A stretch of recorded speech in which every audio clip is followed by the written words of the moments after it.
สวัสดีทุกท่านมาเจอกับข้างในคนที่จิตอาสาพี่น้องเอ้ยโอ้ปลาชกพี่น้องพอตะเป็ดกับตะหนูมาปลาชิโทสบายดีอ่าตะเป็ดกับตะหนูมาซอยงานบ่หรือไหนโอ้ยเมื่อวานนี่ก็มาบ่มาสองรอบวันนี่เมื่อวานนี่มาสองลบไปว่าจะมาเห็นงานนำแบบมีคนเมื่อวานนี่ทำมาอีกรอบสองวันเมื่อวานนี่เป็นจังซี่ตะหนูเล่าสู่กันฟังเมื่อวานนี่มื้อนั้นเฮาไปตักทรายอยู่พุ่นเนาะขี่รถมาฮอดพี่มาฮอดสปริงเวย์นี่โทรศัพท์พัง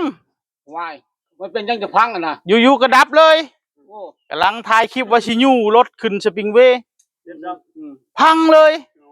อยู่ๆก็พังเลยก่อยก็เลยไปซื้อใหม่มันบ่ได้อันนั้นบ่มันบ่ได้ตกบ่ได้ตกพังซื่อๆตกไทซีเมนต์บ่นี่ดิไปซื้อใหม่แล้วนี่ไปดาวมาใหม่นี่17,000นี่โอ้คือว่าเพลงพลึกแท้บัดนี่17,000ถ้าผ่อนอีกก็ไปตื้มอีกจังน้อยประมาณ18,000 19,000ประมาณนี้ล่ะพลึกแท้เนาะบัดนี้เนาะบัดนี้มันเนาะโตตีมันออกซะก่อนเคาะมันออกซะก่อนโทรศัพท์ใหม่ถูกแพงขนาดเนาะ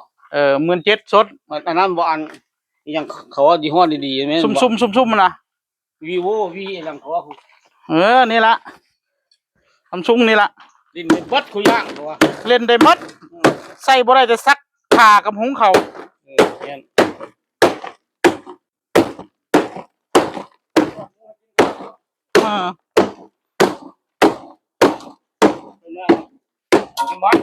ฮะงามเลยงามบ่งามใส่ยางจะถึงอยู่บ่ใส่ยาง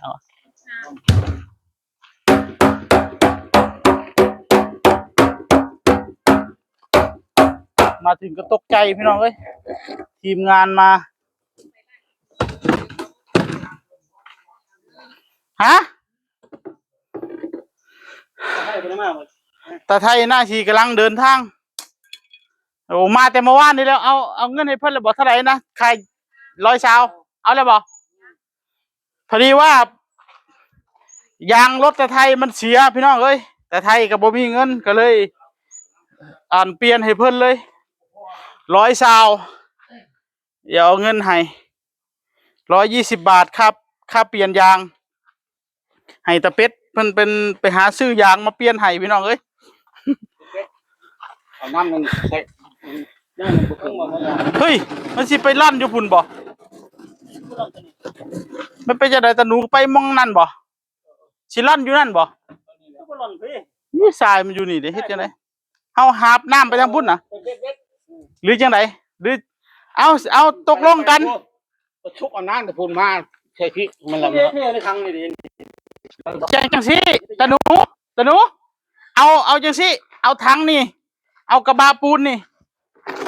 เอาไว้ตรงนี้แล้วเฮาไปเปิดเอาน้ำใส่รถนี่เต็มรถนี่เฮาก็มาเทซะนี่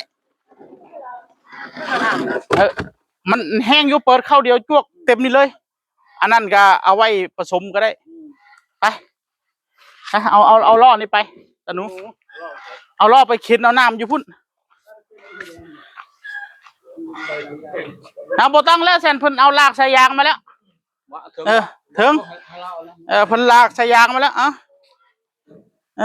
ตัวตะหนูกับตะเป็ดมาซอยฉาบมื้อนี้พี่น้องเอ้ยขอบคุณหลายๆตะกราบพี่น้องเอ้ยเอาแล้วคือคักคือขึ้นบ่ได้ดำหน้าบ่หมดแล้วบ่มองดับนะก็เลยว่างเนาะ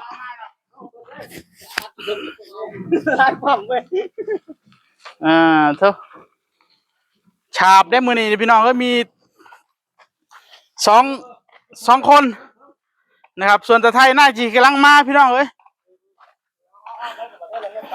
เมื่อวานนี่ตะเป็ดกับตะหนูก็มา แต่ว่ามาแล้วบ่เห็นผมพี่น้องเอ้ยมา2 รอบเลยบ่โธ่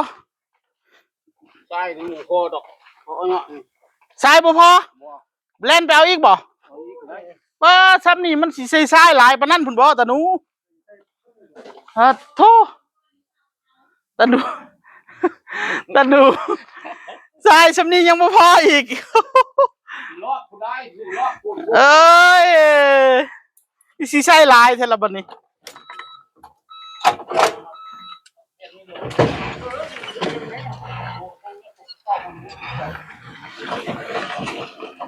โอ้โห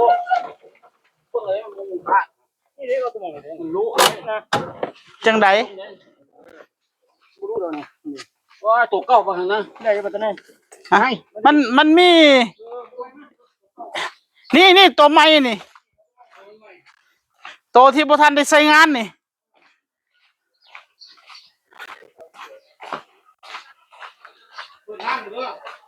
เปิดน้ำบ่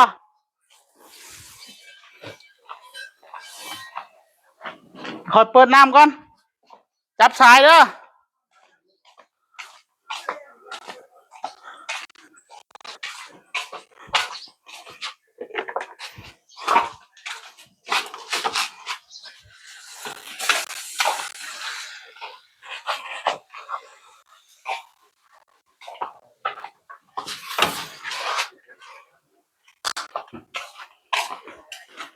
เดี๋ยวให้เพิ่นลากมา2 เซนซะก่อนเดี๋ยวมันพับ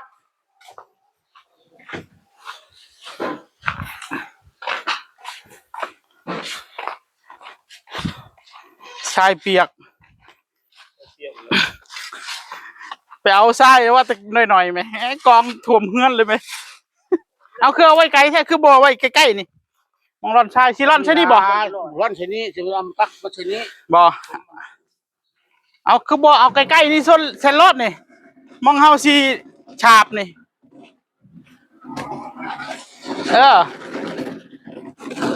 จะได้เฮาก็ใส่ล้อมาแล้ว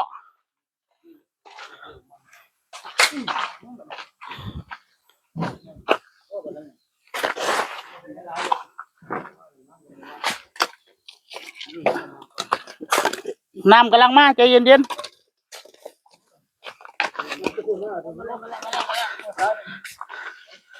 นี่2 สายเด้ธรรมดาเด้2 สายเลยอันนี้แห้งเอาสายนั่นก็ทิมหรอเอาแต่สายแห้งสายนั่นทิม ใช่เสียใช่เพื่อนเดี๋ยวปั๊บปล่อยทิมบ่สายนี่ทิมใช่เลย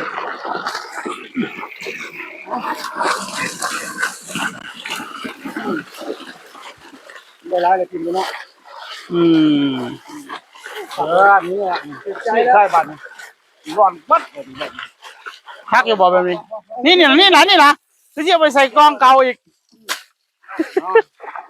แล้วมาใส่มันก็จะได้แห้งเนาะ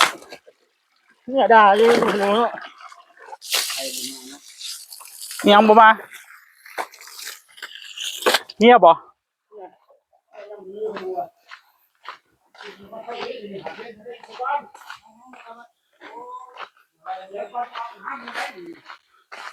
ปิดน้ำแล้วได้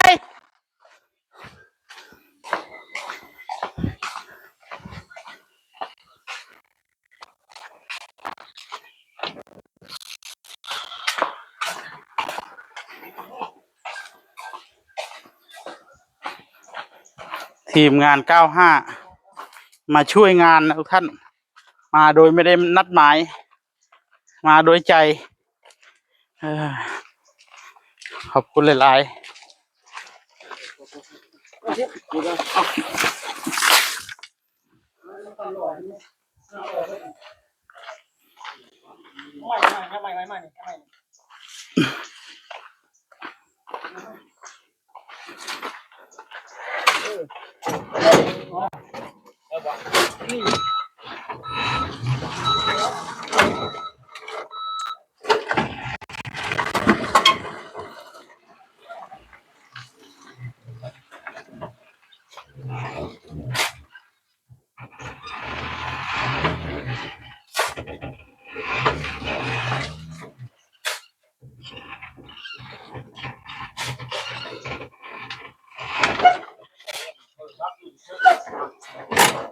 สียจังวะไปว่าช่วยขนาดเลย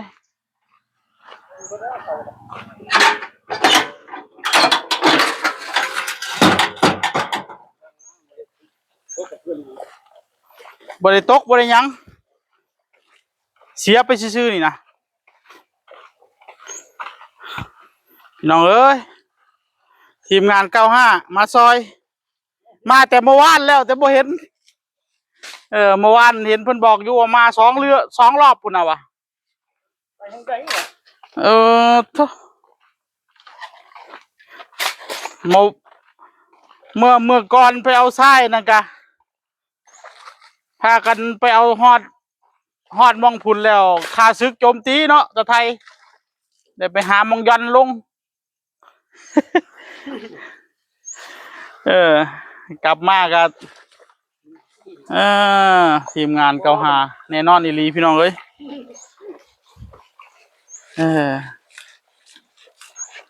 ไปบ่นำเนา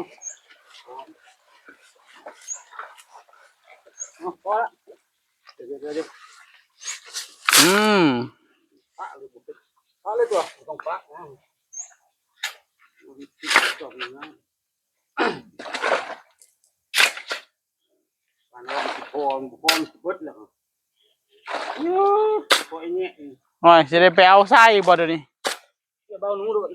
โอ้ยหนูบริษัทข้างในข้างนอกนี่ด้วย แน่นบ่ตะหนูห่วยไปมาสิได้เล่นไปเอาทรายได้เนาะว่าเขาว่าได้พ่ออยู่นะมันบ่ได้ใช้ลายปานนั้นนะมันน่าสิบ่ได้ใช้ลายปานนั้น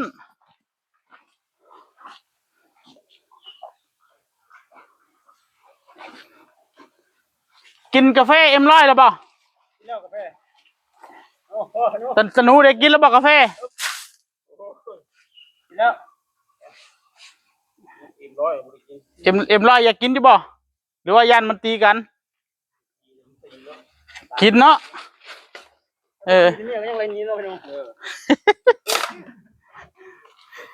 เดี๋ยวหาเอ็มร้อยให้กินเอาไปหนูไปหากันด่าเนาะ